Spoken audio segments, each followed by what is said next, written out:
ஒரு பெரிய லாஸ் வந்ததுக்கப்புறம் நம்ம கவனமா இருக்கிறத விட, ஒரு பெரிய ப்ராஃபிட் வந்ததுக்கப்புறம் நம்ம ரொம்ப கவனமா இருக்கணும். ஷேர் மார்க்கெட்ட பொறுத்தவரைக்கும் எமோஷன்ஸ் தான் நம்ம ப்ராஃபிட் பண்ண போறோமா, லாஸ் பண்ண போறோமா அப்படின்னு முடிவு பண்ணக்கூடியது. நீங்க வந்து லாஸ் பண்றீங்க அப்படின்னா, ஆட்டோமேட்டிக்கா நீங்க வந்து கவனமா தான் இருப்பீங்க. இதுவே நீங்க ப்ராஃபிட் பண்றீங்க அப்படின்னா, உங்களோட கவனக்குறைவு வந்து ரொம்ப அதிகமா இருக்கும். உதாரணத்துக்கு சொல்லணும் அப்படின்னா, நீங்க யூசுவலா ரூ. 1000 ரூ. 2000 ப்ராஃபிட் வச்சு நீங்க ட்ரேட் பண்ணிக்கிட்டு இருக்கீங்க அப்படின்னா, என்னைக்காவது ஒரு நாள் மார்க்கெட் வந்து நல்லபடியா உங்களுக்கு சாதகமா அமையுது.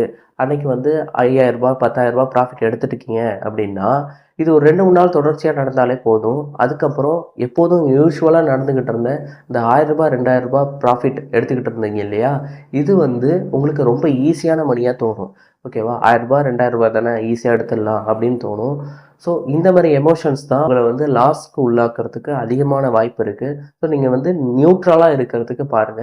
எமோஷன்ஸ எப்போதுமே கண்காணிச்சுக்கிட்டு இருக்கிறது அப்படிங்கிறது ரொம்ப ரொம்ப முக்கியம் ஷேர் மார்க்கெட்ல. உங்களுக்கு வேற ஏதாவது சந்தேகம் இருந்தது அப்படின்னா கமெண்ட் பண்ணுங்க. அப்புறம் மறக்காம ஷேர் மார்க்கெட்ட பத்தின விஷயங்கள தொடர்ச்சியா தெரிஞ்சுக்கிறதுக்கு சப்ஸ்கிரைப் பண்ணுங்க.